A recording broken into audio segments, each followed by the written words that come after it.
वो डिब्बे मैंने देखे हैं जिनको जला दिया गया और वो आज भी वहीं हैं। जैसे वक्त एक थम सा गया है, हवा में, वहाँ के माहौल में एक मायूसी आज भी है। लोगों को भी पता चलेगा कि 59 लोगों को जिंदा जला दिया गया, कि लोग मेरी नीयत को इस कहानी के जरिए 15 नवंबर को देखेंगे और वो जानेंगे कि जो कुछ भी इस फिल्म में हमने कहा है वो 100% सच है। और फिल्म में आप देखेंगे कि वो कौन सी संस्थाएं हैं या वो कौन लोग हैं या उनका उद्देश्य क्या था, उन्होंने क्यों सच्चाई को छिपाया, क्यों उन्होंने सच्चाई को दबाने की कोशिश की और उन 59 लोगों को न्याय मिलने में इतने साल क्यों लग गए। जो साबरमती एक्सप्रेस का अग्निकांड था उस विषय पे बहुत ज्यादा चीजें हमें पता नहीं थी जी। आज भी शायद वो चीज होती है कि लोग सच्चाई जानने के लिए मीडिया की तरफ देखते हैं और मीडिया लोगों को सच बताने से पहले अपने ऊपर बैठे मालिकों की तरफ देखती है। तो ये बहुत सारी चीजें हैं, जब आप पिक्चर देखेंगे तो आप जान जाएंगे।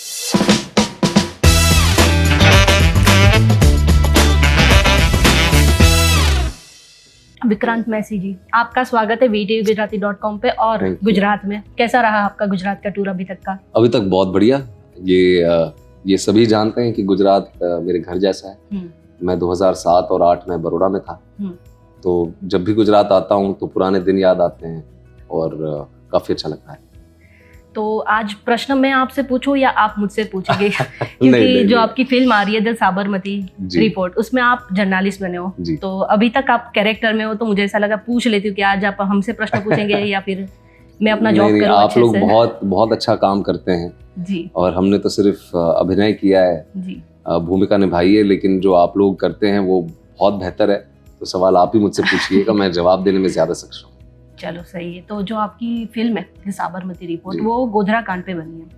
तो पहले तो आपका फिल्म का शूट करने का एक्सपीरियंस कैसा रहा? वहां से हम शुरुआत करते हैं बातचीत की।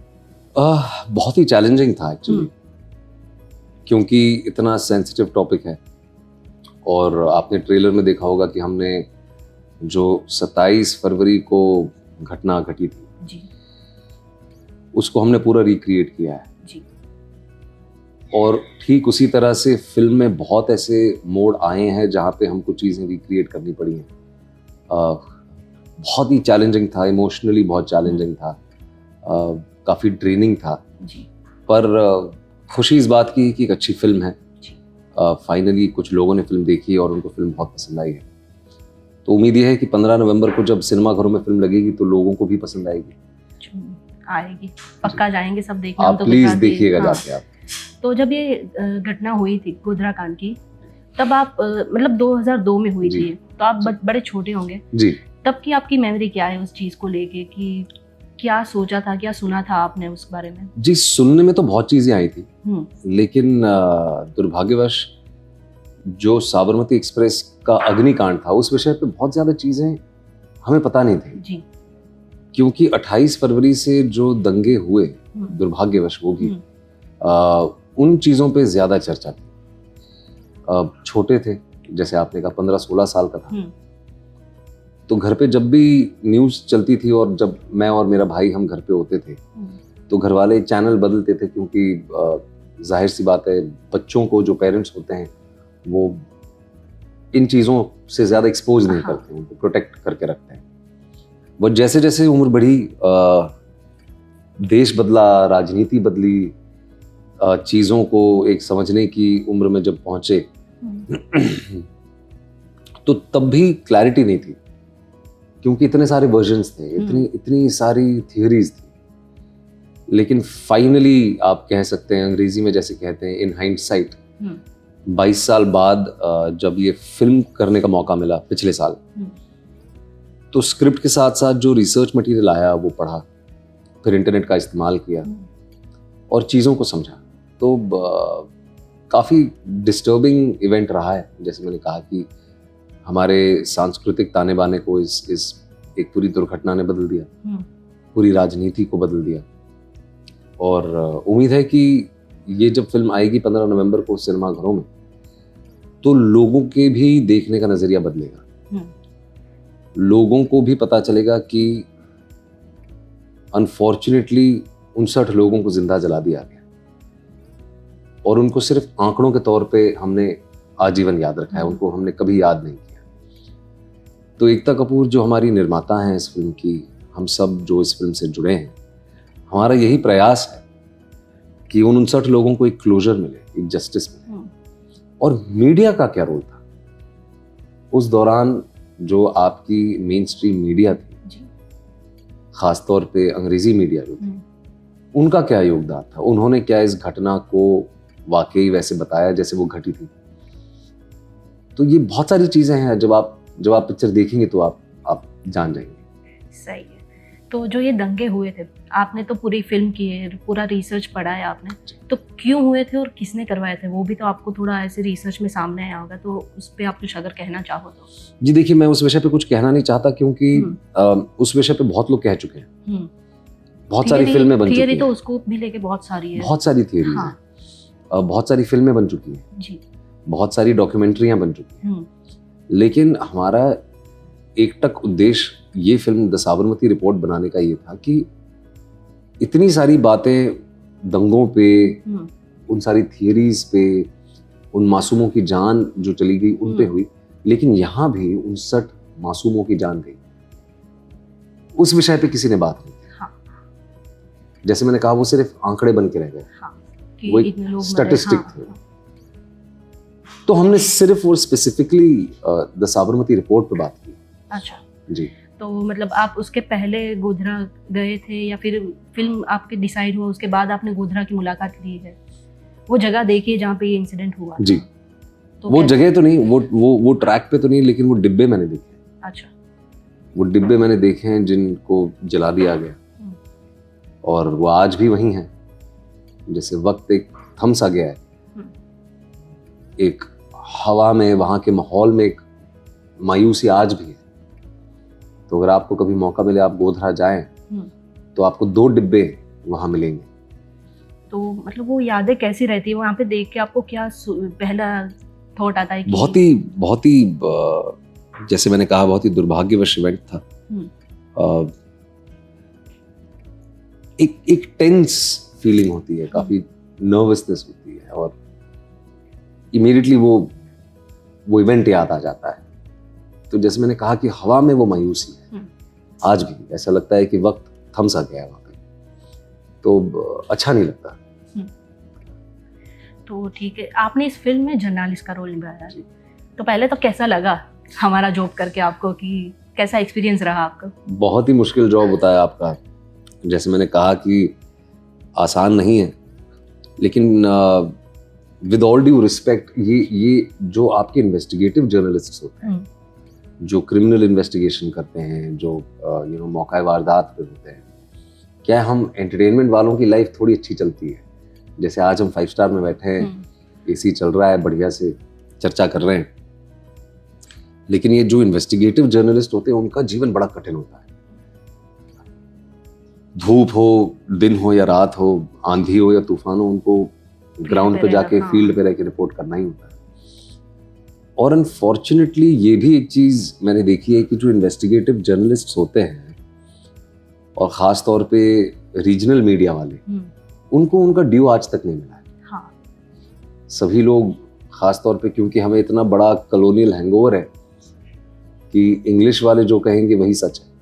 बहुत लोग अच्छे भी हैं, उसमें कोई आप डिनाई नहीं कर सकते हैं, पर लेकिन फिर भी जो हमारी मातृभाषा है, या जो हमारे भाषाई पत्रकार हैं, उन लोगों को आप फील्ड पे भेजते हैं डेटा अक्यूमुलेट करने के लिए, ग्राउंड रिपोर्ट करने के लिए, और उन्हीं की भेजी हुई खबरें, उन्हीं का भेजा हुआ डेटा आप अपने न्यूज़ चैनल्स के दिल्ली से बैठ के, नोएडा से बैठ के आप अनाउंस करते हैं। लेकिन उनको चाहे पैसा हो, चाहे वो ओहदा हो, चाहे वो इज्जत हो, आज भी वो भाषाई जर्नलिस्टों को आज भी वो अनफॉर्चुनेटली नहीं मिला है उनका ड्यू। हाँ, वो तो सही है। आप एग्री करते हैं मेरे से? हाँ, चलिए, करती हूँ इस बात पे। Thank you.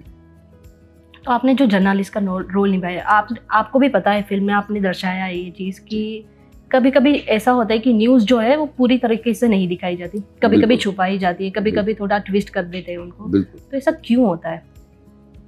आपका क्या स्टैंड है इस बात पे, कि आप क्या सोचते हो इस बारे में? देखिए, मैं जो सोचता हूँ वो प्रतिक्रिया में ऑलरेडी व्यक्त कर चुका हूँ। ओके। और कहने में कोई संकोच नहीं है कि देखिए, अगर हम आज की बात करें, आज भी कहीं ना कहीं वो लोगों का विश्वास हर प्रकार की मीडिया से लगभग उठ चुका है, चाहे वो अखबार हो या चाहे वो न्यूज़ चैनल हो और चाहे वो किसी भी भाषा के हों।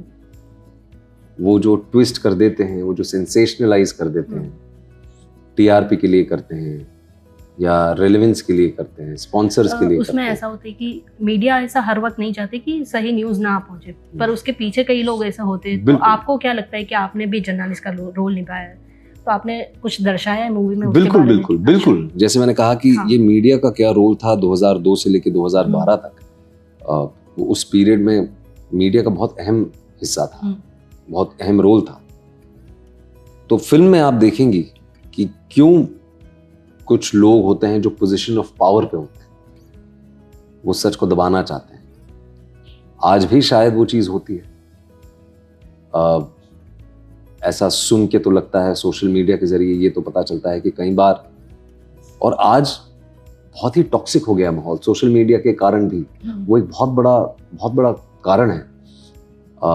लेफ्ट वाले राइट से लड़ते हैं, राइट वाले लेफ्ट से लड़ते हैं, कोई एक बैलेंस्ड पर्सपेक्टिव नहीं है।